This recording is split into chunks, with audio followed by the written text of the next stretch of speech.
나 예전에 진짜 이상한 인터넷 설문조사 하나 한 적 있어. 사람들이 흔히 그러잖아. 인생 바닥 쳤다. 뭐 이런 말. 솔직히 말해서 진짜 바닥이 뭔지는 거기 떨어져 보기 전까진 몰라. 나는 말이야, 10년 동안 다니던 회사에서 어느 날 갑자기 잘렸어. 예고도 없이.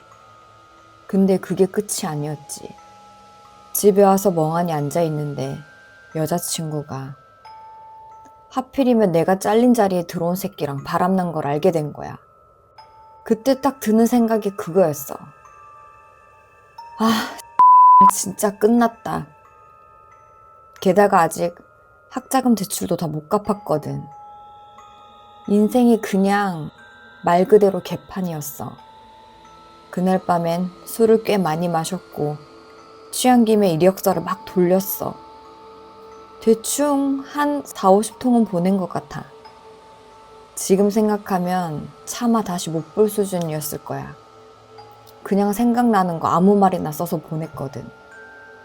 그러고는 그대로 뻗었지. 다음날 아침에 눈을 떴는데 현실이 하나도 안 달라져 있더라. 그래도 면접을 기다리는 동안 뭐라도 해야겠다는 생각이 들었어. 그래서 떠올린 게 그 인터넷 설문조사 있잖아. 1시간 질문에 답하면 서브웨이 $5 상품권 주는 그런 거. 솔직히 당장 돈 될 만한 기술도 없고 하루 종일 게임하면서 시간 날릴 바엔 차라리 이게 낫겠다 싶었어. 어차피 집에 있으면 밥값도 안 되니까. 그래서 설문을 시작했지. 근데 와, 이거 생각보다 훨씬 고역이더라. 진짜 사람 미치게 만드는 느낌이야. 5시간 정도 했는데 눈 빠질 것 같고 머리 멍해지고 중간중간 졸다가 깨고.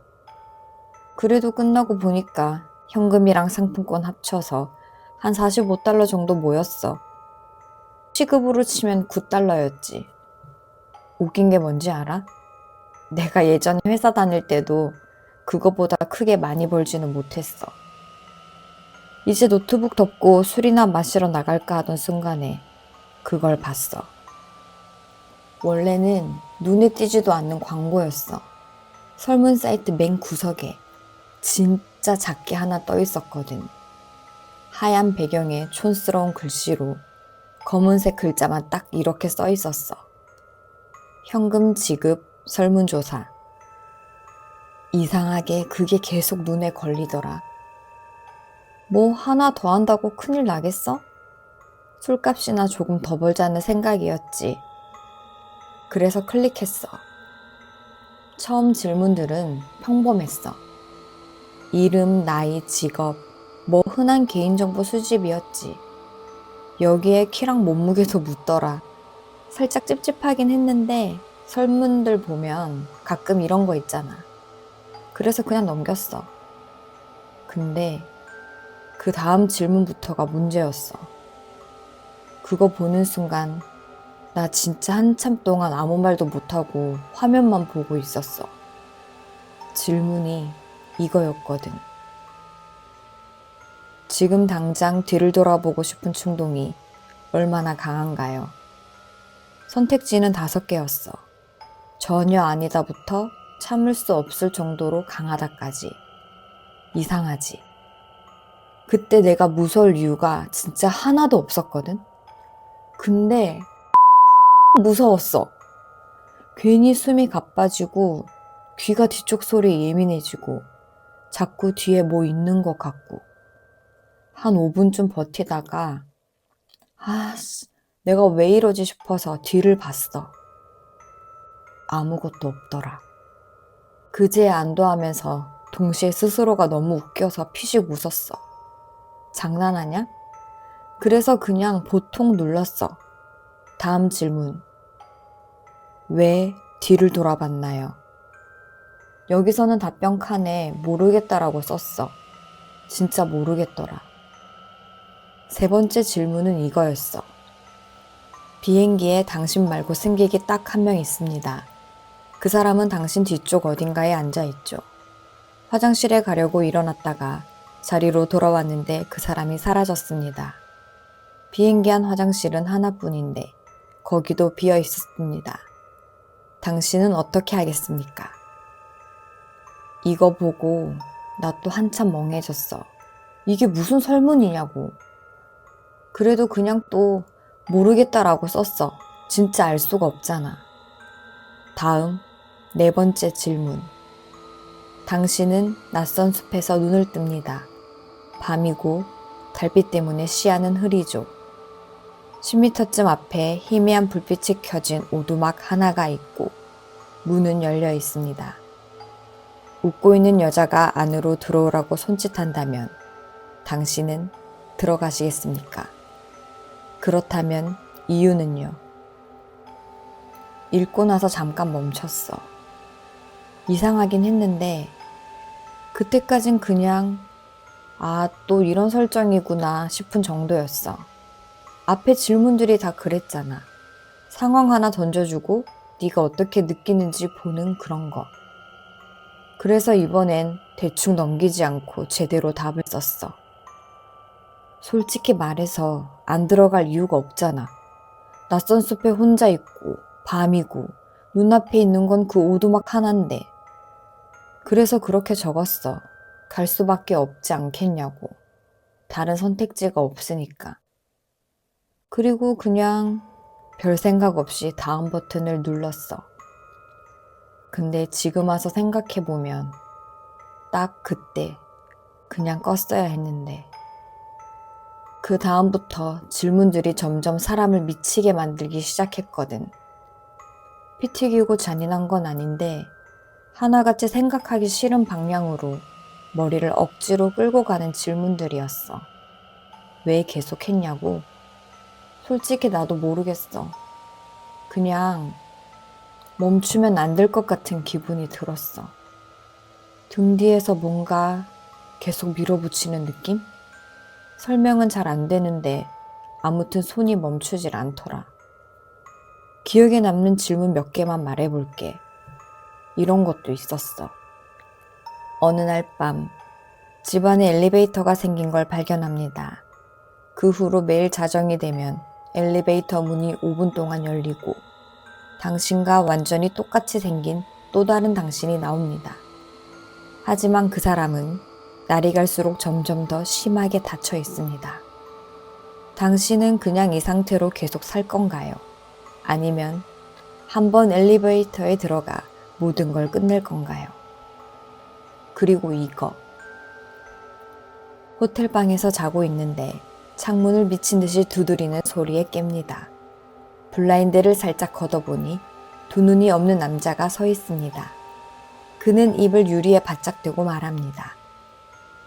지금 당장 화장실에 있는 여자를 죽여. 당신은 그 말을 들을 겁니까? 이건 진짜 별로였어. 어머니와 함께 홈 비디오를 보고 있습니다. 그중 하나에 복면을 쓴 침입자가 어머니를 살해하는 장면이 찍혀 있습니다. 그런데 어머니는 그 영상을 보면서 아무 말도 하지 않고 웃기만 합니다. 당신은 이것이 문제라고 생각하나요? 이쯤 되니까 설문 자체도 미친 것 같았지만 더 문제였던 건 현실에서도 이상한 일들이 같이 벌어지기 시작했다는 거야. 설문 시작하고 한 30분쯤 지났을 때였나? 갑자기 누가 집 문을 두드렸어. 도어뷰로 봤는데 어떤 남자가 서 있었어. 근데 그 사람이 진짜 겁에 질린 얼굴로 고개를 막 저으면서 나랑 눈을 마주친 채로 입모양으로는 계속 안 돼, 하지 마 이러고 있는 거야. 난 당연히 문을 안 열었지. 그 뒤로는 전화가 계속 오기 시작했어. 발신자 이름이 감사인 이렇게 떠 있더라. 전화가 10통 넘게 왔는데 받지는 못했고 매번 음성 메시지를 남겼어. 근데 그 메시지가 뭐였냐면 누가 숫자를 읽는 소리였어. 지직거리는 잡음 속에서 하나, 둘, 셋 이런 식으로. 지금 와서 생각해보면 숫자라기보단 비명에 더 가까웠던 것 같아. 그때쯤 되니까 진짜 멘탈이 무너지기 시작했어. 괜히 절대 뒤를 보면 안 될 것 같고 뒤에 뭔가 서 있을 것 같은 느낌이 계속 들었거든. 한 번은 환풍구에서 긁는 소리가 들리는 거야. 그래서 소파 끌어다가 막아버렸어. 그렇게 한참 지나서 드디어 설문이 끝난 것 같았어. 마지막 화면이 떴는데 질문도 아니고 이 문장 하나만 딱 나오더라. 그들을 들이지 마라. 그들은 믿을 수 없다. 근데 진짜 소름 돋는 건 그 다음이었어. 그 문장 읽고 한 5초쯤 지났나? 갑자기 또 문 두드리는 소리가 들리는 거야. 도어뷰로 다시 봤는데 아까 그 남자가 아니었어. 이번엔 여자였는데 나이대는 한 20 중반쯤 돼 보였어. 근데 한여름이잖아. 진짜 더웠거든? 근데 그 여자는 두꺼운 재킷을 입고 있었고 선글라스까지 끼고 있었어. 어디를 보고 있는지도 알 수가 없었어. 그 여자가 가만히 서 있더니 주머니에서 종이 한 장을 꺼내서 문 밑으로 밀어 넣더라. 그 종이를 집어서 읽어봤어. 거짓말을 하고 있어요. 지금 당장 집을 나가세요. 지금 이걸 쓰고 있는 시점이 그로부터 한 30분쯤 지난 때야. 컴퓨터 화면도 못 보겠고 문 밖에 있는 그 여자도 차마 다시 못 보겠어. 아직도 문 밖에 서 있는 것 같아. 문 밑으로 보니까 그림자가 안 사라졌거든. 아까는 침실 창문 열리는 소리도 들렸어. 그래서 의자로 문을 막아놨지. 지금은 문 너머로 왜곡된 무슨 중얼거림 같은 소리가 들려. 솔직히 말하면 예전에 인생이 개판이라고 생각했던 때가 차라리 나았던 것 같아. 이 상황에서 내가 대체 뭘 해야 해? 이번 이야기는 여기서 끝이 납니다. 저도 읽으면서 조금 섬뜩하기도 하고 여러 가지 생각이 들었어요. 혼자 있는데 간간히 무슨 소리가 들려서 괜히 더 오싹하게 느껴지기도 했고요. 그리고 중간에 약간 욕이 좀 나와서 삐처리를 하긴 했는데 감정을 담아 읽다 보니 조금 조심스러웠어요. 제가 평소에 욕을 그리 자주 하는 편이 아니라 누구든 그렇겠지만요. 그럼에도 불구하고 너무 찰지게 발음하면 그건 또 그거대로 의심스럽잖아요. 아무튼 이 글쓴이의 상황이 더 확실히 와닿았던 것 같아요. 어쨌든 다시 돌아온 귀문의 해석 타임입니다. 여기부터는 제 해석입니다. 스토리만 듣고 싶으신 분들은 이 부분은 건너뛰셔도 괜찮아요. 이 글이 진짜 무섭게 느껴진 이유는 괴물이 나왔다거나 끔찍한 묘사가 있기 때문은 아니었어요.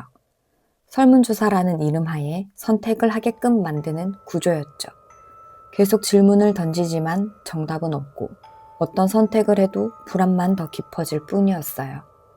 이를테면 뒤를 돌아볼 것인지, 사라진 승객을 발견하면 뭘 할 것인지, 이건 전부 생각을 묻는 질문이었죠.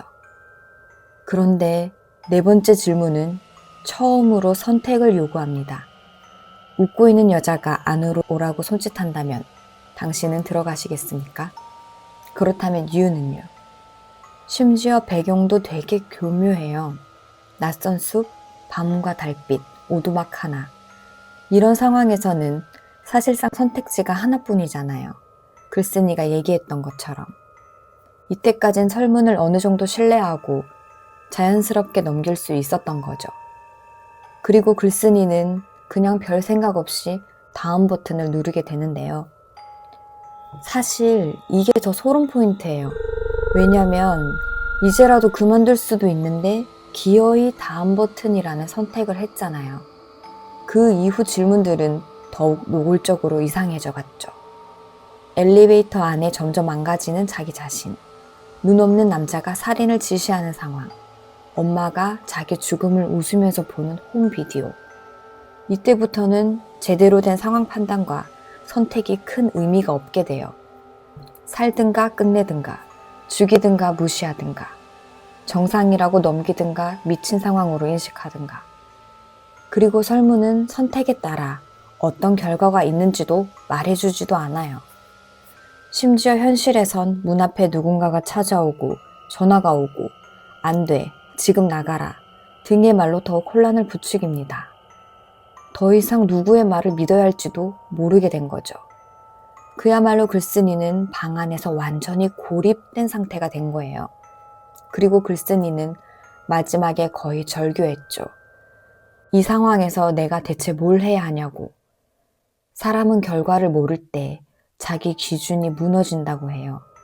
이 이야기가 진짜 무서운 이유는 이거예요. 우리가 인생에서 제일 약해졌을 때 가장 먼저 선택하는 능력부터 빼앗긴다는 거예요. 이 설문은 묻는 척하지만 실제로는 계속 이 말을 반복해요. 어차피 넌 선택지가 없어. 그래도 선택은 했다고 느끼게 해줄게. 이건 현실에서도 똑같아요. 우리는 인생이 힘들 때 누군가의 말에 의존하고 싶어집니다. 나가라, 기다려라, 믿어라, 의심해라. 하지만 진짜 공포는 무엇이 진실인지 알 수 없게 되는 순간에 찾아와요. 이미 글쓴이는 누구인지 모를 그들의 영역 안에 들어간 셈이겠죠. 이 이야기를 끝까지 보고 있는 지금 이 순간에도 그럴지도 모르고요. 혹시 여러분도 지금 뒤를 돌아보고 싶은 충동이 들지는 않나요? 선택은 여러분의 몫입니다. 오늘 이야기는 여기까지 할게요. 제가 더 많은 이야기를 준비할 수 있도록 지속적인 사랑과 관심 부탁드립니다. 김윤의 틈 넘어 흘러오는 기록은 앞으로도 계속됩니다. 여기는 김윤의 비망록입니다.